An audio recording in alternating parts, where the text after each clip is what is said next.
I'm working with some big producers right now who have a lot of gold songs, and they've never received master royalties before. And this is a big part of this. For them specifically, the reason is they signed production deals. And under the production deals, you're signing to another producer or label or maybe artist. You're giving them the right to collect all of your incomes.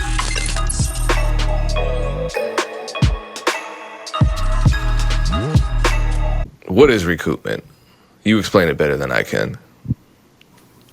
Recoupment is when you get an advance, your advance has to recoup, and for it to recoup means that a certain amount of money gets generated from the song to recoup that advance. So if you have a 1% royalty for every $100 that the song makes, your advance recoups $1 because it only gets recouped from your royalty. It doesn't get recouped from the total amount that the song. But recoupment could mean different things, and the concept of a producer agreement, like that's kind of how that works. So you get a $5,000 advance and 3% points for the project. How much would that song have to make in order for you to recoup that advance and then start getting paid again for your sound recording royalties? It's not. Well, let's say can you make this math a little easier for me? It's not $5,000. Math is never easy. Yeah. Yeah, it's not 5,000. You're recouping at 5% of, or sorry, 3% of 5,000. There's got to be some kind of like recoupment calculator. Yeah, let's say 50%. It doesn't make any sense, but let's say 50%. If your royalty was 50% and you got 5,000, it's not $10,000 either that has to be generated, because it's not just your advance that has to be recouped from that song. It's all the expenses for that song. It's not just your advance. It's the other producers' advances. It's whatever goes into marketing and promo a lot of times too. And this is where the whole like what the hell is going on in the statements? It'll just say market, like they're ambiguous statements. Like you don't actually know. We don't actually know what's going on in how they determine and how they calculate how much recoupment is when recoupment. That's why I say it's a trick, because it's like you give your friend $100 and you're like, and they say, hey, all right, I'm gonna take this $100, I'm gonna invest it for you, and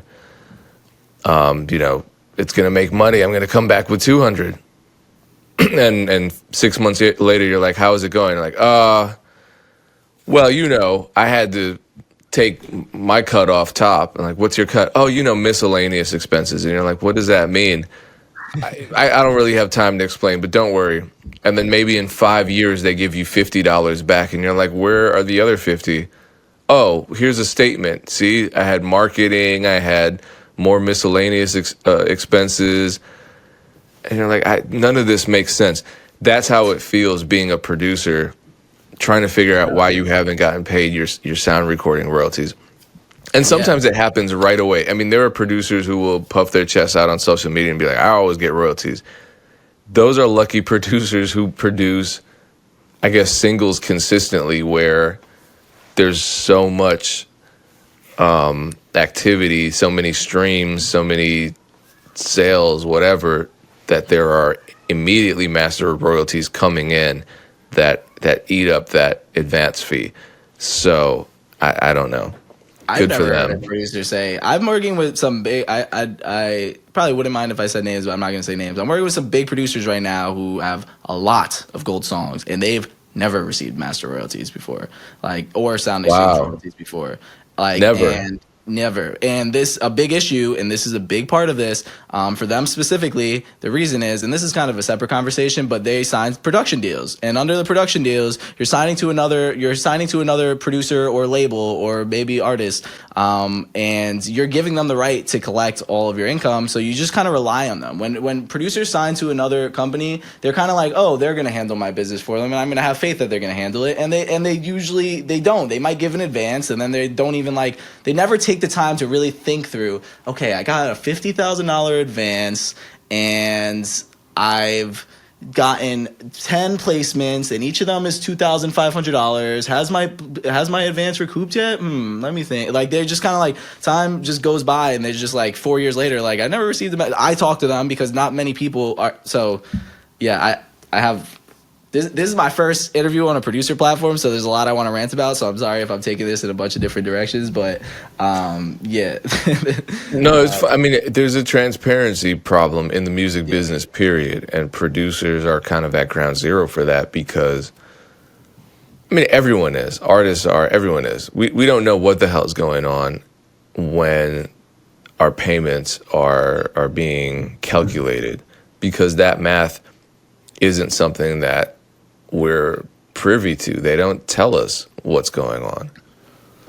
Yeah, a trillion percent. And somebody from Timbaland's camp reached out to me, and he was like, "Yo, there's this litigator who came from another industry, and he's coming into the music industry now to try to like. Okay, so in the other industry, he was known for like helping uncover missing money from like government uncovering almost $1 billion, he told me, from other industries, from like, you know, these systematic ways of like funneling money up to the top and like having people on the bottom not really know what's going on. He could articulate much better than me, and he reached out to me saying that he wants to come into the music industry now to try to help the music industry uncover that. So I'm waiting. He said he's putting together like a big conference call with a bunch of top people in the space to kind of put that together. So I'm feeling kind of optimistic. I'm hoping they push this through, whatever it looks like, because, you know, we need people from outside of the industry. The more I work with people who come from outside of the music industry and then bring that expertise to the music industry, and they didn't just start in the music industry, the more I realize like there's so much that could be better. I didn't have a background in business that wasn't in the music industry. I try to study other types of business, but I don't have firsthand experience actually doing it. But I think we do need a lot more people from outside of the music industry coming in here and being like, this could be much cleaner. This is how we solve these issues. Because from within, like if this is all we know, we haven't actually seen and experienced like how to, you know, make this trickle down. So how do you feel with one of the biggest things I would change about the music business is master ownership, transference of sound recording ownership, because this is the way I see it, and you tell me what you think. I make a beat, right? I sell it to a major label. They give me an advance. They own the master. The rapper who records a song to that beat is already signed to that label, and they own the artist masters. And that master copyright is what generates the majority of the money, especially today in the streaming era. Now, look around. I made the master here in my studio by myself. I didn't use label resources. I didn't use their studios. I didn't use their engineers. The artist most likely recorded in their own studio, and they handled it all themselves, because nowadays labels don't do artist development or anything. They just grab the product, market it, make their money. So why do they still own our masters? And not just for the course or the duration of a period. They own them forever, for life, until our grandchildren's grandchildren are wondering why the hell their ancestor got screwed by the record labels. How do you feel about master ownership? I think this is good timing, because did you see our clip that went viral with Attorney Kyle from BeatStars clip talking about how nobody needs to own a beat? And it's probably at 150,000 views right now on Instagram. It got so much hate. Like, I've never even seen that much hate, like, under a thing, saying that this is ridiculous. Like, if I'm an artist, I want to own. Well, you're just talking about master ownership just in general? Like, oh yeah, it's these dumb, stupid fucking artists. Here's my issue with that. I know what you're saying. I know what you're gonna say. The artists were mad because he said no one should assume ownership of the master rights to a beat if they're using the beat, including artists. Artists will come out, say, if I paid for it, I own it. You don't get shit else. You don't get royalties, nothing. It's my beat. I paid the $30 for it. It's mine.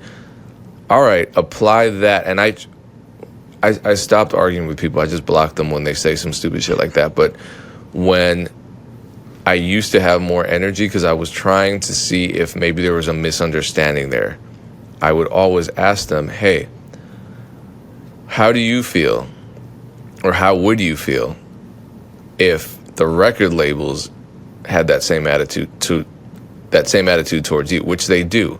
You sign to a label, they give you money, and they own your masters. You hear artists all the time who are signed saying, I got to get my masters back. You hear people on the sidelines who've never been in the music business a day in their life saying, don't sell your masters. Like, that's standard. Everyone's selling them. You heard about Prince getting his masters back. Prince is an exceptional artist and an exceptional person in a million different ways, rest in peace. And he was one of the few who happened to get some of his recording rights back.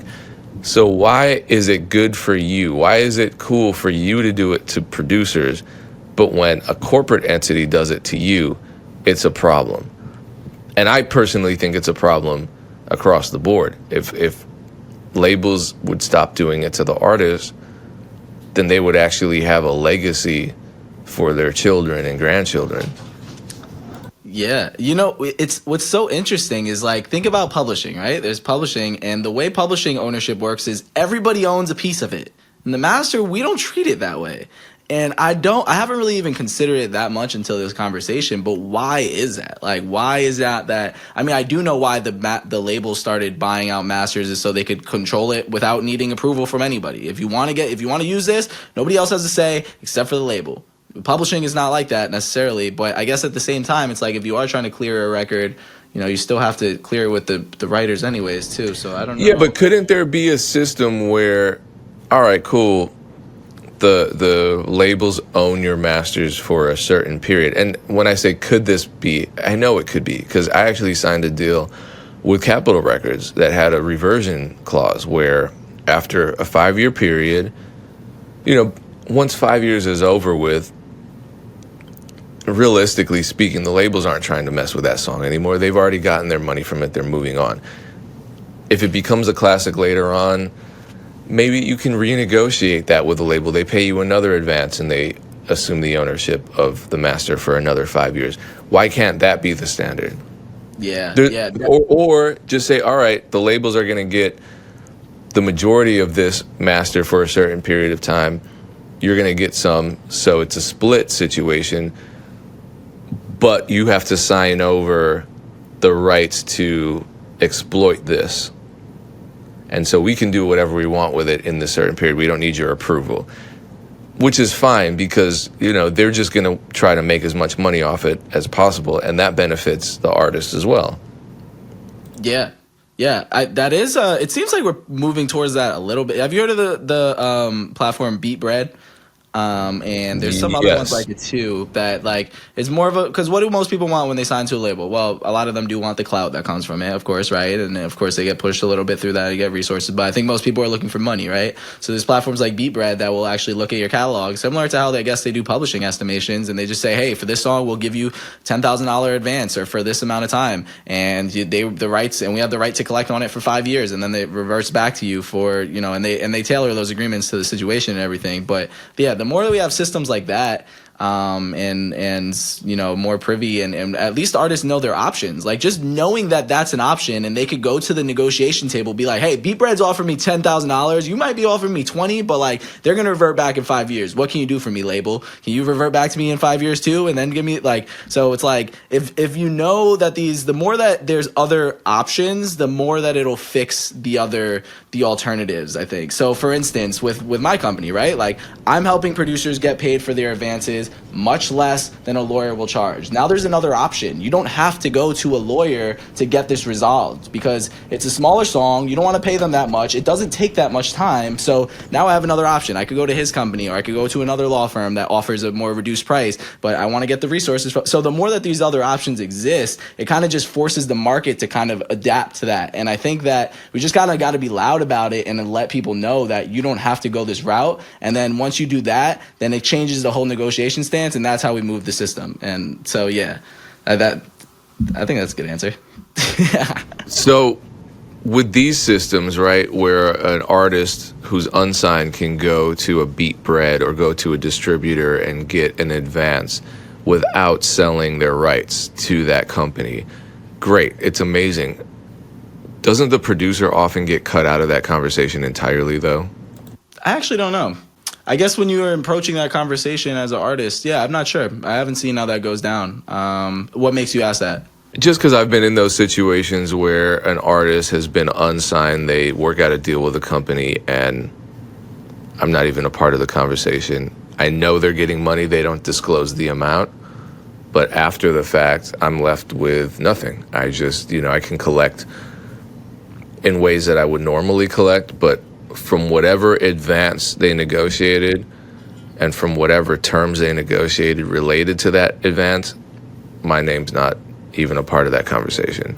Well, the good thing is, depending on how your agreement is worked out, if your agreement's worked out the correct way, then you'll still benefit from that situation in some way. So, for instance, right? So, part of our business model is now we're extra pushing on this because there's probably even more money on this for the producer, but for us as well too, is master royalty recoupment. So, rather than tracking down just advances, we're working with a bigger producer. They're probably owed a lot of master royalties, and we're trying to help them track down those master royalties, right? So, I'm still trying to get a grasp of like how many per million streams, how much is generated for the producer on master royalty.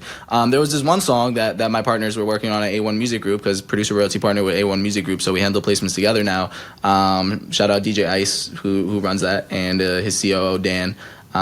So yeah, I've been working with them so much, and they have one client, and they got their client, I think, $15,000 in master royalties from a song with 20 million streams.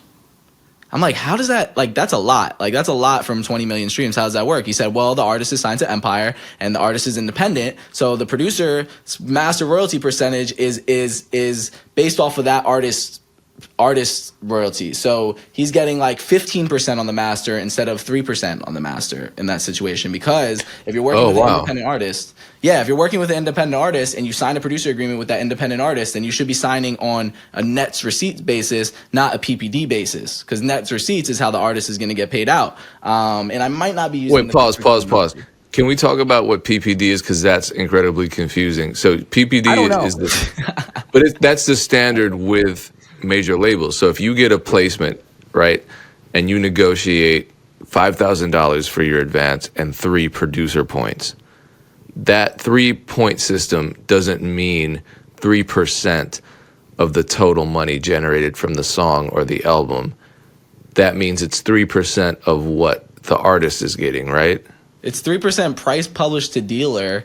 It's not 3% of what the artist is getting. It's 3% of what the total price published to dealer made more sense before streams, because it was like it had something to do with like a physical sale, and like I said I don't know like that because it seems like I've asked people the same question. They're like, I don't know. It's just some fancy calculation that they have at the labels, and only major labels use it. So if you're signing to an independent distributor, they're not paid on a PPD basis. They're paid on a nets receipts basis. So you should get somewhere between like 10 to 15 to 20% net receipts on the master if you're a producer. But if you're working with if I'm not sure if the producer is paid on a PPD, is PPD, like sometimes if you're working with Empire United Masters, I'm like, I don't know what this producer, or I'm sorry, I don't know what this artist is paid on. So what I asked for is we're asking for 3 points PPD or the nets receipts equivalent. So that could transfer up to, and I don't even really know how that transfers, but it's something like, it comes out to like 15% is the nets receipts equivalent of 3 points PPD. And please, if I'm getting something wrong, like I know I don't know everything, and sometimes I misspeak and I have things slightly wrong. So please correct me in the comments. I have no problem with that. And I really don't, I really try to emphasize like when, the community should, instead of be like, no, this guy's an idiot, like just help us out. You know what I mean? So, well, a lot of people will just say, no, this guy's an idiot, and then they'll provide incorrect information. Yeah.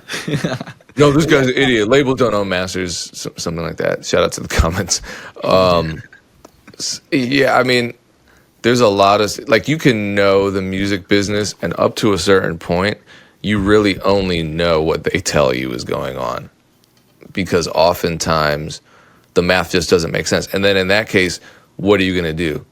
Hire a forensic accountant to go after them, and you spend, how much money does it cost to go after a label like that to get your money? It's tens of thousands of dollars, right?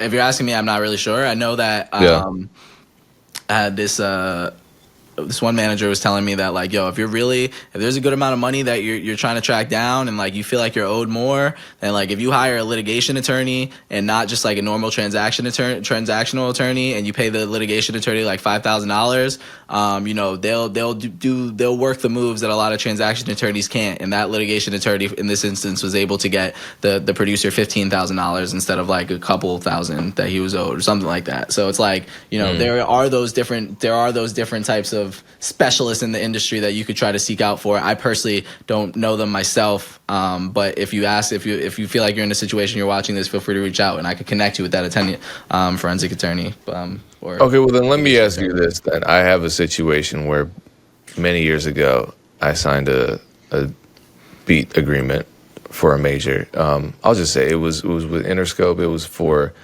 the Games album, Jesus Peace. I did a record for that. The advance was $10,000. They paid 50 up front and 50% after the album was released, or that was the agreement, right? So I got $5,000 up front. The album comes out. The song is listed on all the promotional material, but the song is not actually on the album. So because the song never came out officially, they never paid the other $5,000 that I'm owed. Fast forward to the Spotify era, they put the Game's catalog on all the streaming platforms, and my song is there. So now it's released. But it's been years. How do I get that $5,000?